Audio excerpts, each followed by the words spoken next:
ভারত পাকিস্তান যুদ্ধ চলাকালীন সময়ে অনেকগুলো সাসপিশিয়াস ঘটনা ঘটে গিয়েছে মায়ানমার সীমান্তে। মায়ানমারের গৃহযুদ্ধের প্রভাবটা হয়তো বাংলাদেশের মধ্যে বেশি এসে পড়ছে। ইটস হাই টাইম বাংলাদেশের মানুষকে একটু মায়ানমার সীমান্তের দিকে নজর দেওয়া উচিত, কারণ ভারত যতটা না সমস্যার সৃষ্টি করছে আমাদের, তার চেয়ে কয়েক গুণ বেশি মায়ানমার আমাদের সমস্যার সৃষ্টি করছে।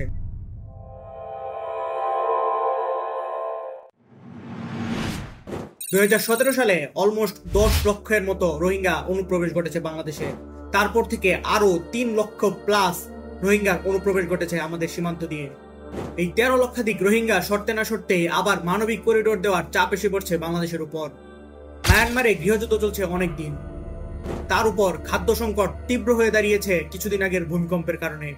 পরিস্থিতি এখন অনেকটা এমন দাঁড়াচ্ছে, বাকি থাকা 6 লাখ রোহিঙ্গা মায়ানমার থেকে বাংলাদেশে অনুপ্রবেশের চেষ্টা করতে পারে যে কোনো সময়। অপরদিকে আরাকান আর্মি পাহাড়ি আদিবাসীদের সাথে বাংলাদেশের সীমান্তের ভিতরে 15 কিলোমিটার ঢুকে উৎসব পালন করছে।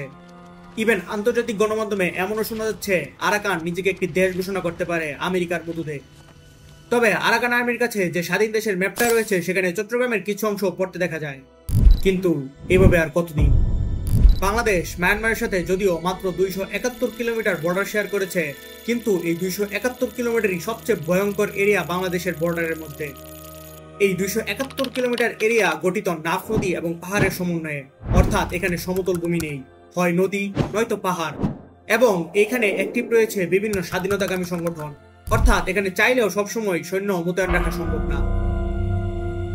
সীমান্তের এই 271 কিলোমিটার রাস্তা দিয়েই দেশে প্রবেশ করেছে অন্তত 13 লক্ষ প্লাস রোহিঙ্গা। আর এত বেশি মাইগ্রেশনের ফলে আমাদের চট্টগ্রামের পাহাড় কেটে এই রোহিঙ্গাদের জায়গা করে দিতে হয়েছে। ইন্টারিম সরকার আসার পর জাতিসংঘের মহাসচিব এসে ঘোষণা দিলেন 1,80,000-এর মতো রোহিঙ্গা ফেরত নেওয়া হবে, কিন্তু পরক্ষণেই দেখা গেল কিছুদিনের মধ্যেই আরো 1 লক্ষ প্লাস রোহিঙ্গা বাংলাদেশে অনুপ্রবেশ করছে। তাহলে এই কথা কেন আসলো 1,80,000 রোহিঙ্গাকে ফেরত নেওয়া হবে? বাংলাদেশ সরকারের কথা হয়েছে মায়ানমারের জান্তা আর্মির সাথে, কিন্তু রোহিঙ্গাদের যেখানে বসবাস অর্থাৎ আরাকান রাজ্যে সম্পূর্ণটাই দখলে রয়েছে আরাকান আর্মিদের, অর্থাৎ জান্তা সরকারের সাথে কথা বলে কখনোই রোহিঙ্গাকে আরাকান রাজ্যে ফেরত নেওয়া সম্ভব না। এখন প্রশ্ন আসতে পারে, এই রোহিঙ্গা সংকট কেন হলো এবং তা বাংলাদেশের ঘাড়ে এসেই কেন পড়লো? মায়ানমারে যে অস্থিতিশীল পরিস্থিতি বিরাজমান, তার সবচেয়ে বড় ক্রেডিট তাদের নিজস্ব সরকার ব্যবস্থাকেই যায়, কারণ তারা এক প্রকার ডিক্টেটরশিপ চালাচ্ছিল। ভৌগোলিকভাবে মায়ানমারের যে অবস্থান, এতে জিওপলিটিক্সের শিকার হওয়া খুবই স্বাভাবিক, এবং এখানে নানা দেশের জিওপলিটিক্সের কনফ্লিক্ট অফ ইন্টারেস্ট রয়েছে, যেমন চীন, ভারত, আমেরিকা। মায়ানমারে বর্তমানে যে অবস্থা বিরাজমান, এতে জান্তা সরকারের হাতে আরাকান রাজ্যের কিছুই দখলে নেই, সম্পূর্ণ দখল আরাকান আর্মির হাতে চলে গিয়েছে। আরাকান আর্মি হলো আরাকান রাজ্যের স্বাধীনতাকামী একটি সংগঠন। তাদের নিজস্ব পতাকা রয়েছে, নিজস্ব ড্রেস রয়েছে, এবং তারা নিজস্ব সরকার ব্যবস্থা পর্যন্ত চালাতে চায়। বিশ্বের বড় বড় কূটনীতিকদের মতে আরাকান আর্মিরা আরাকান রাজ্যকে যে কোনো সময় দেশ হিসেবে ঘোষণা করতে পারে, কিন্তু এর পেছনে ওতপ্রোতভাবে জড়িত যুক্তরাষ্ট্র। কারণ যুক্তরাষ্ট্র চাইছে এখান থেকে সবচেয়ে বেশি স্বার্থটা হাসিল করতে। যেমন দেখেন, একটা সম্পূর্ণ আরব বিশ্বের মধ্যে কালপ্রিট ইসরায়েলকে ঢুকিয়ে দিয়েছে, এবং তাদের মধ্যে আরাকান আর্মিরা যদি নিজস্ব দেশ গঠন করতে পারে, তাহলে তারা এশিয়াকেও কন্ট্রোল নিতে পারবে যেভাবে নিয়েছে আরব বিশ্বকে। আর তার সবচেয়ে বড় প্রমাণ যুক্তরাষ্ট্রের এই মানবিক করিডোর চাওয়া। মানবিক করিডোর হলো যুদ্ধ চলাকালীন কোনো দেশে পার্শ্ববর্তী দেশ থেকে খাদ্য, ঔষধ অর্থাৎ বেসিক নিড প্রোভাইড করার জন্য একটি রাস্তা তৈরি করা। কিন্তু আমরা পূর্বের ইতিহাস ঘাটলে দেখতে পাই, মানবিক করিডোর দিয়ে শুধু যে ঔষধ আর বেসিক নিডই যাচ্ছে এমন না, অস্ত্রের বড় বড় চোরাচালান হচ্ছে, এমনকি মানব পাচার পর্যন্ত হচ্ছে এই করিডোর দিয়ে। এখন সাপোজ বাংলাদেশ মানবিক করিডোর দিল এবং সেই করিডোর দিয়ে চোরাচালানে অস্ত্র আরাকান আর্মির হাতে পৌঁছালো, তাহলে সেইটা জান্তা আর্মি কি স্বাভাবিকভাবে নিবে? অবশ্যই না। তাছাড়া জান্তা আর্মির সাথে সম্পূর্ণ ওতপ্রোতভাবে জড়িত চীন কি এই বিষয়টাকে স্বাভাবিক হিসেবে দেখবে? এখন প্রশ্ন আসে, জাতিসংঘ কেন এই মানবিক করিডোর বাংলাদেশেই চাইল? জাতিসংঘ যে যুক্তরাষ্ট্রের একটা অঙ্গ প্রতিষ্ঠান, তা বোঝার জন্য কোনো রকেট সায়েন্স জানার প্রয়োজন নেই। যুক্তরাষ্ট্রের বা জাতিসংঘের যদি সাহায্য করার প্রয়োজন হয়, তাহলে তারা কেন সমুদ্র পথ দিয়ে সাহায্য করছে না? কেন বাংলাদেশ থেকে তাদের একটা মানবিক করিডোর প্রয়োজন? যেহেতু আরাকান রাজ্য সমুদ্র বন্দরের একদম তীরবর্তী অঞ্চল, তাহলে তারা চাইলেই সমুদ্র বন্দর দিয়ে আরাকান রাজ্যে সাহায্য পাঠাতে পারে, কিন্তু তাদের কেন মানবিক করিডোর প্রয়োজন? এটার একমাত্র কারণ হলো এখন পর্যন্ত অফিসিয়ালি আরাকান কোনো দেশ না। আর যদি মায়ানমারকে সাহায্য করতে হয়, তাহলে অবশ্যই জান্তা আর্মির সাথে তাদের কথা বলতে হবে।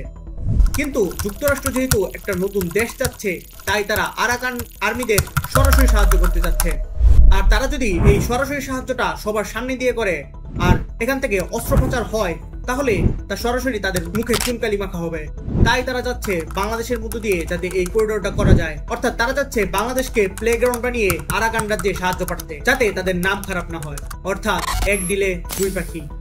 আর আমরা যদি এই মানবিক করিডোর দিতে রাজি হই, তাহলে আমাদের উভয় সংকটে পড়তে হবে। যদি মানবিক করিডোরের মধ্যে দিয়ে এই সব অস্ত্র চালান হয় আর চীন তা জানতে পারে, তাহলে চীনের রোশনালে পড়তে হবে এবং এই বিলিয়ন ডলারের যে বিনিয়োগ আমাদের দেশে পৌঁছাচ্ছে তা অবশ্যই বন্ধ হয়ে যাবে। কারণ তারা বিলিয়ন ডলার মায়ানমারের উপর বিনিয়োগ করে রেখেছে তাদের ওয়ান ওয়ে ওয়ান বেল্ট রোডের জন্য। এই ওয়ান ওয়ে ওয়ান বেল্ট রুটের জন্য সবচেয়ে ইম্পর্টেন্ট এরিয়া হলো আরাকান রাজ্য।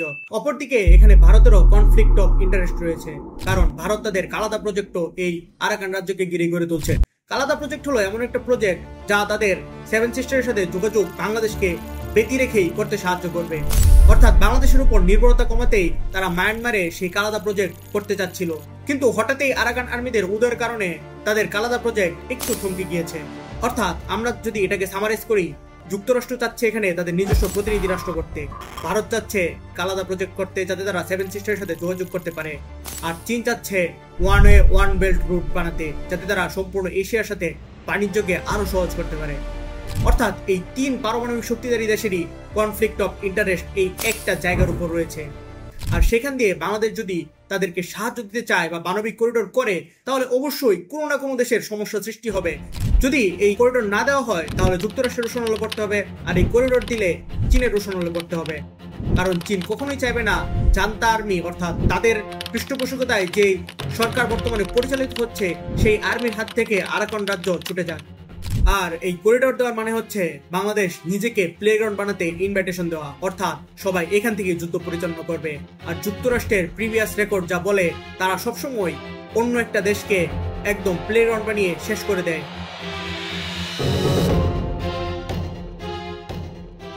এই তো গেল তিন পারমাণবিক দেশের কনফ্লিক্ট অফ ইন্টারেস্ট। এখন যেই দেশকে নিয়ে এত মারামারি, সেই মায়ানমার কি চায় সেটা জানতে হবে। এখন প্রশ্নের চেয়ে উত্তর হলো মায়ানমারও চায় যুদ্ধ করতে, কারণ যুদ্ধ করলেই একটা দেশের নির্বাচন থমকে থাকে এবং ক্ষমতায় আরো বেশি সময় থাকা যায়। তারা ক্ষমতা চায়, তারা দেশের উন্নতি চায় না। আর জান্তা আর্মিও সেটাই চায়, যাতে দেশের জনগণ ক্ষিপ্ত না হয়ে নির্বাচন দিতে বাধ্য না করে। তবে বাংলাদেশের জন্য সবচেয়ে ভয়ঙ্কর ব্যাপার হলো আরাকান আর্মিকে বাংলাদেশের পাহাড়ি আদিবাসীরাও সাপোর্ট করে।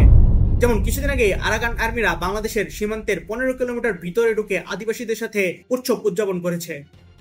এটা বাংলাদেশের সার্বভৌমত্বের উপর এক প্রকার বৃদ্ধাঙ্গুল দেখানো, কারণ অন্য দেশের একটা আর্মি বাংলাদেশের আর্মির চোখ ফাঁকি দিয়ে উৎসব করে আবার এত সহজে তারা বের হয়ে যাচ্ছে। অর্থাৎ বাংলাদেশকে সম্পূর্ণভাবে তারা বৃদ্ধাঙ্গুলি দেখাচ্ছে। এমনকি কিছু পাহাড়ি আদিবাসীর সোশ্যাল মিডিয়ায় দেখা যায় তারা আরাকান আর্মির পতাকা নিয়ে উদযাপন করছে। এখানে আমরা যদি 2-2-4 মেলাতে চাই, তাহলে দেখতে পারবো আরাকান আর্মিদের যে ম্যাপ রয়েছে সেখানেও চট্টগ্রামের কিছু অংশ রয়েছে। অর্থাৎ চট্টগ্রামের যেই অংশের আদিবাসীরা আরাকান আর্মিকে উৎসবে উদযাপন করতে ইনভাইটেশন দিয়েছিল, সেই অংশটুকু আরাকান রাজ্যের দখলে। অর্থাৎ আদিবাসীরাও চায় সেই আরাকান রাজ্যের সাথে সংযুক্ত হতে। তো অবশ্যই আমরা যদি কনক্লুশনে যাই, তাহলে বলতে পারি বাংলাদেশের পরিস্থিতি অত্যন্ত ঘোলাটে। যদি আমরা এই ঘোলাটে পরিস্থিতি থেকে সাবধানে বের হতে চাই, তাহলে আমাদের কূটনৈতিক ট্রেনিং এর কোনো বিকল্প নেই এবং তা বাস্তবায়ন করা অতীব জরুরি। নয়তো এই তিন দেশের প্লেগ্রাউন্ড হতে বাংলাদেশের বেশি দিন সময় লাগবে না।